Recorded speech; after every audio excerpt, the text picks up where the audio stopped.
Welcome to New Horizons. I'm Suzanne Barnett, your host, and I am particularly excited tonight because I have the most fabulous, talented, ardent metal sculptor on the show. Her name is Ms. Rochelle Ford.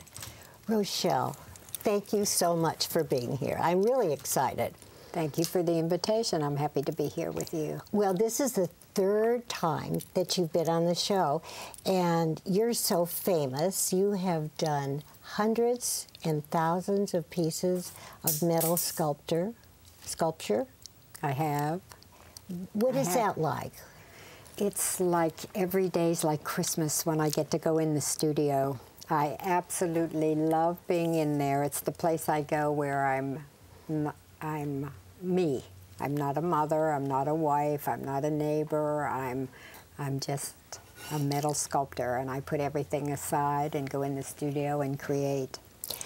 That's what I just find I've interviewed so many artists, but I think that you probably are one of the artists that you can't stop creating.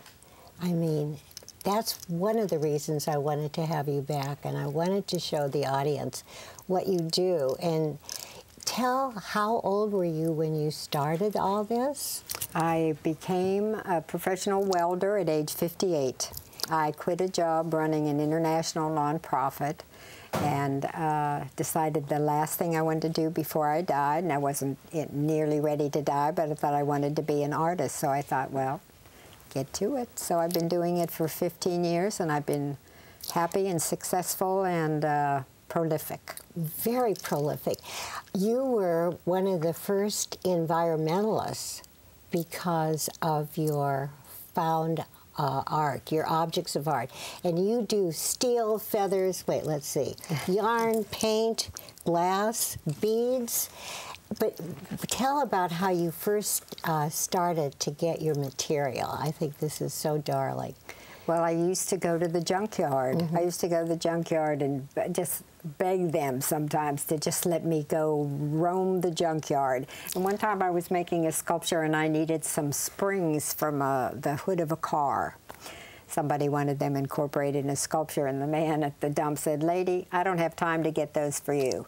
And I said, "Well, would you just give me can I borrow your torch and I'll get them for myself?" And he said, "Yes." So, you know, they were kind of snickering. There's this old lady wanting the torch. So I went out and I took these two springs out of the hood, and when I turned around to leave, there were about 5 guys from the dump standing there applauding. They didn't think I could do it. So. But how did you learn to weld? I mean, how did this come about that you decided that you wanted to do this kind of art? Well, my brother's a goldsmith. He makes jewelry, and and he uses the exact same equipment with very tiny tips on his torch. And I knew I couldn't do anything and wasn't interested in doing anything that specific. So I got the torch, and he said, "All I can teach you, Rochelle, is how to turn it on and how to turn it off. I don't know how to teach you how to do what you want to do." And I said, "Well, just teach me how to turn it on, turn it off, and I'll figure out the rest." And I, over time, taught myself. First 2 years I was an artist. I had shows in New York. The third year, I replicated the salary I made running the international organization, and the fourth year, I surpassed it. So I thought, okay, I'm a professional welder. And I've been doing it since. But you're also a professional artist. We have some photographs that we're going to show, and you're going to tell us a little bit about each one, okay?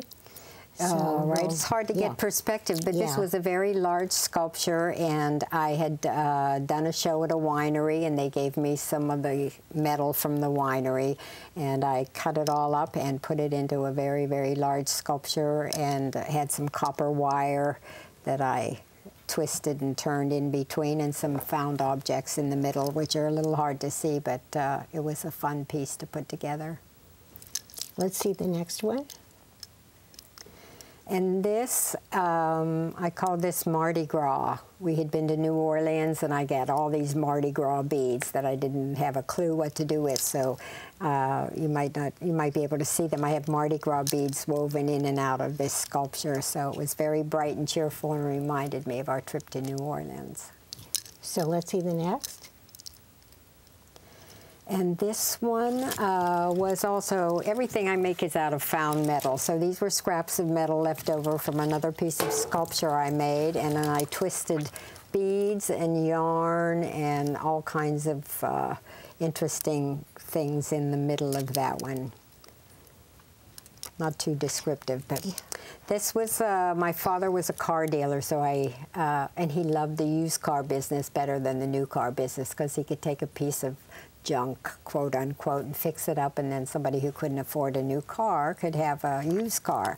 So these were wrecked automobile parts. I used those quite a bit in honor of my father. There's a few dents in this piece. And I used to work downtown in Palo Alto and go to Ellison's on my way to Whole Foods to buy lunch and pick up these scrap pieces, knowing that very shortly I was going to be leaving that job and becoming a welder. So you knew it before you actually started? I knew that's what I wanted to do. The organization I ran was founded by a woman named Virginia Satir, who was the first woman who ever did family therapy. And she had been to Chernobyl and was dying of cancer and said, Rochelle, you said you want to be an artist. There are no guarantees in life. You know, you better get to it so you won't be disappointed. So she kind of helped you along. Mm-hmm.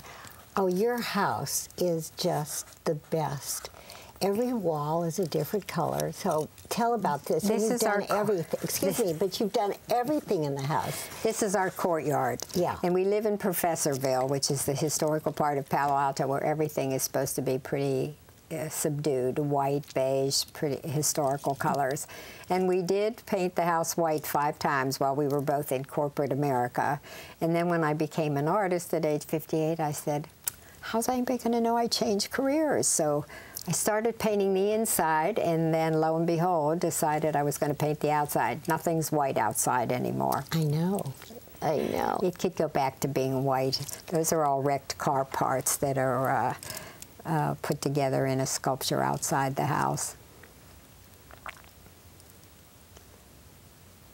And that's me, sitting in the second-story window looking over a 2-story high sculpture I made, saying, not too bad, girly girl. And what is this? Oh, here that's you me are. Welding. It's me with my goggles on, welding a piece, taking apart a piece of art, a piece of metal and making it into an art piece. That is, now, oh, you have to tell the story, please, about your chair. Yes, 3Com was endowing a chair at MIT, and they wanted me to make the chair. So I had never made a chair because I don't make things very even, and I had like 2 more days to go, and I hadn't even started it. So my son said, Mom, you don't have to make the chair. You can start with the chair and then alter it. So the minute he said that, I got busy and put it all together, took it apart, put it back together. There's lots of symbolism in there about MIT, about Tim Berners-Lee, I think his name is, who founded the World Wide Web. He was the one that was being given the endowment at MIT. So I made the chair, and they had a big luncheon. I was the only woman there, all these Silicon Valley men and me. I didn't know how to talk to them. They didn't know how to talk to me. I did meet Tim Berners-Lee, and he had a 5-year-old, so I taught kindergarten for 20 years. So we sat there all through lunch, and I had somebody to converse with about interesting subjects that were... What was his reaction when you gave him the chair? He just loved it. He just loved that there was going to be a symbol at MIT that had his initials on it, and MIT, you know, all the symbolism that went into it. So he was happy to have a piece of art that represented his endowment. Now, who's this? Well, this is an old friend, or somebody who got to be a friend. Bill Cosby owns quite a bit of my art, and that was when both of us were a tad younger. That I was delivering this sculpture to him, and he said, well, did you bring a camera? And I said, no, and so he sent somebody out to find it. He said, don't you think a picture taken with me in one of your pieces of art would be good to put in your portfolio? And so I said, oh, yeah, that's a good idea. So he found somebody with a camera, and we took this picture, and he's a sweet man. Yeah. Sweet man. Well, that's wonderful. I'm going to talk a little bit more, and then we're going to show this art that you brought. One of the questions I wanted to ask you is, I always like to have some kind of devil's advocate thing, devil's advocate. What is the most difficult part of your art? What is the challenge that upsets you? The challenge, I never run out of ideas. The most difficult part probably is finding the time to do it, But once I get in there, I can be very prolific and get a lot done. But I have a lot of other hats I wear. Yeah. And, but I'm in there almost every day doing something. Yeah. How can you sleep at night? Because that was another question. How do you get these ideas? I mean, you're so prolific, so creative. How do those ideas come to you, Rochelle? They come in my sleep sometimes. When I wake up in the middle of the night, I'll get an idea and want to go. I can't go in and weld. It's too noisy and it's too bright in the neighbors. So I'll jot down a few ideas. But the studio is full of scrap metal, and of course, in other lives, I used to knit and string, and I still do jewelry. So like this. Tell about this necklace. Well, somebody brought me the little strand of wound fabric from Mexico, and she said, I thought about you, Rochelle. I bought this for 10 cents. So I probably spent the next 5 hours trying to figure out what I'm going to do with this 10-cent piece of rope that she brought me. So I start cutting out these beads and the little medallions and painting them and hooking them onto the necklace, and it's bright and cheerful and reminded me of her trip to Mexico. So tell about the necklace that you're wearing. The necklace I'm wearing is interesting. It's got a lot of mementos in it. I used to teach school, so it's got all the pen points that you'd use to teach children penmanship in those days. They probably don't use them anymore. We were in Mexico, and there was a lid of a can on the train track that had been smushed and smashed, and I got that between trains. We're from Pennsylvania, and there's a steel mill splatter in here, and some beads and pearls and other things I had in the studio. So I put it all together and made a Rochelle, necklace. it just comes to you. Oh, absolutely. That's what I want the audience to know. I mean, you must have some secret gene that we could get implanted. I mean, how does this happen for you? That's a good question. I have no idea, but I've always been creative. I used it sometimes to make art, but I'd redesign my clothes, or I'd decorate my room or paint my walls when I was young. But I'm not a good painter. I do know how to do some art painting. I paint all the patinas on the sculptures, but they just come. I don't know. The studio's full. Every shelf on the studio is full of something from another life. And I'd be welding, and I'd kind of look up to go get a piece of metal or something, and I'd see all these things on the shelves, and I'd get overstimulated, and the art pieces would start popping off the walls, literally, and I think, oh, that would be good here, this. And finally I said, ooh, I said to my husband, would you do me a favor? Would you take some old white sheets and just cover every one of these shelves so I can stay focused on what I'm doing and not get so overstimulated? They just come. They just come. I just can't get over it. That's why I was so excited to have you on the shows, because I think knowing a person, seeing a person like you is very inspiring. And to be able, you're so lucky that you have been able to pursue it too. Well, right? Yeah, sometimes I think it's an absolute gift and a blessing, and other times I think, this is not so good, because you're never done. You know, and there's always ideas popping into my head, and my friends will say, when's the last time you read a book? You know, can we talk about a book? And I'll say, I'll start to read a book, and then art starts popping into my head, so I'll think, I'd rather be in the studio, so I put the book down. So that's what I'd really, with all my spare time in the world, I like making art. Have you ever been to a shrink to find out about this? No. Don't. No, I just consider it, most of the time I consider it a gift, but it does get kind of overwhelming sometimes with all the ideas that don't get fulfilled. Yeah. Okay, so now let's talk about what we have on the set. What should we start with? All right, well, let's see. In another life, I used to knit, so this piece has some old knitting needles, since I don't knit anymore. Really? It's got some old knitting needles, and it's got some yarn that I used to knit with, a few little scraps that are left over, and I don't know where I got the round container, but that was, I like working with round things, as you can tell when we look at all these sculptures. This was, I did a show at a winery, and they gave me some wine metal. Wait. Let's look here. Excuse me. Sorry. This is my favorite today. Oh, okay. Yeah. Okay. Tell about that. Well, yes, we were getting a new bed, and the mattress was going to the dump.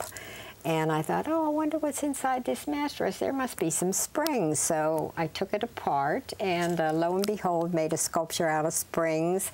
And some of the old yarn I had, I wrapped around and just had fun. I probably did about 7 sculptures and then said, okay, take it to the dump, we're done. So let's talk about the next one. Let's see what this one is. That's you said your favorite. Why is that your favorite? I just love the way the patina turned out on this one. But it's mounted on a part of a wine barrel, stay on a wine barrel. I did a show at a winery, and they gave me a gazillion barrels that I kept transformed into sculptures, and some little copper tubes and wire and leftover things I had. And these are little blobs of copper in the middle. And it just fun. So there is a tremendous amount of work in that, though, because there are all those pieces, right? It's practically like mosaic in a way. Yes. Look at this. This I think is the nuts. Tell about your flower. Well, one Mother's Day, one of our sons brought me a gazillion flowers, all wrapped in this beautiful orange stuff. And I thought, oh, I can't throw this away. So I made this big sunflower and stuck in the little pieces, cut up those little pieces of orange fabric that was around all the flowers, and made myself a sunflower to remember that Mother's Day forever. Of course. And what's so interesting is that all these things are so meaningful. They're so, you know, important. Although, excuse me, when I said that word wrong, I take it back, because I said, how can you sell these pieces? How can you give up this fabulous art? Rochelle, come on. Oh, what did you say? It is so easy. Once it's done, and I know I'm happy with it, and somebody else wants to own it and have it in their home, it'll outlive me.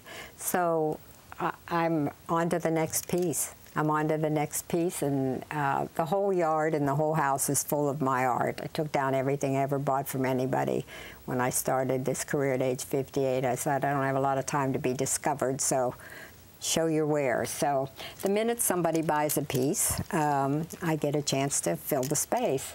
And I filled this space with, somebody left me probably 220 lids to old paint cans. I don't know where they got them. They were just there one day at the house when I got there. And so I've been putting them together with other objects and making sculptures out of them. I pretty much took them the way they came, bent when they open up the can, and put them all together, and liked them a lot. So there's my piece with the knitting needles and the yarn that I used to knit with. That was a fun piece to do. And this was interesting. Somebody left me a lot of house numbers. So, you know, I've done house numbers for friends and have sold them and this and that, but I got to thinking about numbers and how our whole life revolves around numbers. Our date of birth, people's death, their birthday, the day you start a job, the days of the week. A lot of our life revolves around numbers, so that was kind of my piece commemorating. And what about the necklace? Okay. What did Tom say about the necklace? He has such good titles for your pieces. You should get him for PR. See, I forgot it already, so I'll have to catch it on the way out. But this was made out of, this is obviously a necklace, and it was made out of, I had a lot of threes somebody left me, so I put threes together and made eights and made a necklace. So it's fun. Is 8 a significant number for you? No, I just had a lot of threes. Oh. And it was cylindrical, so I like things that are round. You just go with the flow. Yes. And let's show a couple of other of your pieces with the, I think what you do with that is so interesting. These are leftover pieces of stained glass and metal, and I used to, a couple years ago, I was doing grief counseling. And I had never done jewelry, and a client would call, and I'd be talking to them on the phone, and I thought, oh, well, I'm talking, let me just pick up this scrap from the floor from a sculpture I made. And there were all these pieces, and I started just putzing and putzing around and putting them into shapes. And I thought, oh, that would make a nice necklace. So I've been making jewelry ever since out of the scraps of the big sculptures I make that end up on the floor. And then you have another necklace, too. That's beautiful. Those are your colors. Those are my colors, too. This is, the clasp is made from a button. My mother had a secondhand clothing store, and I got a gazillion buttons from her. This is some leftover copper from a piece. I should be ashamed to even tell you this. I took a potato once and cut it all up. Oh, tell that, yeah. Cut it all up and dried it in the oven and made beads out of it. I think that was probably a one time in a million I'll ever do that again. That took a lot of time, but there's pieces of potato in there, and I had some leftover copper wire, so I twisted around and made these beads, and I don't know, just recycle everything. And you're having a show. Now I'm hoping that possibly we could get this show on before. Tell about your upcoming show. Every Christmas, every December, the first weekend in December, I have a show at the house, and people are conditioned to coming and doing some of their holiday shopping. So it's this year I'm having a big sale. Everybody's having a sale. I'm having a big sale to get rid, not to get rid of, to sell, make space for more. And I know people are having a hard time with money, so I thought I would reduce my already low prices. I can charge less because I don't display my work anymore in galleries. Mostly I just sell out of the house now. I have a three-page resume, and I've been there and done that, and now I like just working out of the house and using my house, our house, as a gallery. And your house is so fantastic. It's awesome. I need more adjectives, but it's like a museum. So it's a perfect place it's fun to have your art. Yeah. School teachers, a lot of class teachers bring their classes through to show them, teach them about recycling, and to show them that you can take something somebody throws away and to think about it in different terms. You were so ahead of the time, really. That should make you feel wonderful. Yes. Rochelle, tell about your 9-foot piece of art that you're. Is it completed now? It's in the works. It's in the works. I'm doing a 9-foot by 5-foot sculpture for a corporation in Oakland. And this corporation does all the HIV drugs for the indigent people around the world and in the United States. So he wanted something in his conference room that you can see the bay outside the conference room window. And he wanted something that had absolutely nothing to do with ill health. And he told me exactly what he wanted. He wanted a sailboat on the water. He wanted the sun in the sky and the mountains and the pelican on the post and the sailboats and the stones in the water. I mean, he just pretty much described everything he wanted. And the interesting thing is I'm doing the metal sculpture, and then there's an artist who's a painter, and she's going to come in and fill in the blue sky, the water. She's going to do some of the artwork also. So it'll be 2 artists putting this piece together. Would you say that's the largest piece you've ever made? No, I've done 2. I think I've done 3-story-high sculptures. Really? Mm-hmm. Yes. How do you I do everything from little earrings to 3-story. Anybody that asks me to do, can you do anything? I always say yes, and then figure out how to do it later. And yes. It doesn't upset you. No. What advice would you give other artists? I would like to say it's never too late. I mean, I started at age 58, and for 15 years I've been doing it, and if I'm lucky, I'll be doing it another 15. And I would also like to tell artists that you don't have to be a starving artist. You can make a living being an artist. And most people think, oh, I have to keep my job and I can only do it on the weekends. But there are ways to make a living as an artist, and a very good living. So hopefully people that really love what they do will figure out the business part of their life and be able to do it full time. But how many people are as passionate about art as you are? I mean, you're just driven. I am, and I'm self-taught. You're self-taught. I am self-taught, and yeah. I think some people think, oh, I have to take one more class and learn how to do so-and-so and so-and-so. And I do, excuse me, try to encourage people to just use their own creativity and think it through and not have to take a class to teach them. I know once I was having a show at the house, and this woman was very interested in what I was doing. And finally, I said, are you an artist? And she said, oh, heavens no. She said, I teach art at Stanford. And I said, oh, my gosh, if I'd have known you were art professor, I probably wouldn't have had this conversation with you. And she said, Rochelle, you can teach technique, but you cannot teach creativity, and you certainly have that. Well, on that note, we are done.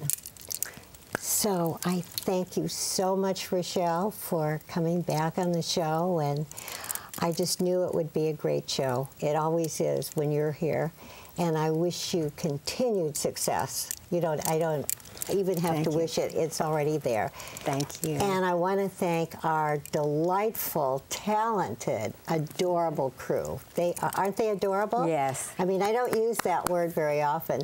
And of course, I want to thank our audience for watching, and I can't wait to see you next time. Bye-bye. Bye-bye.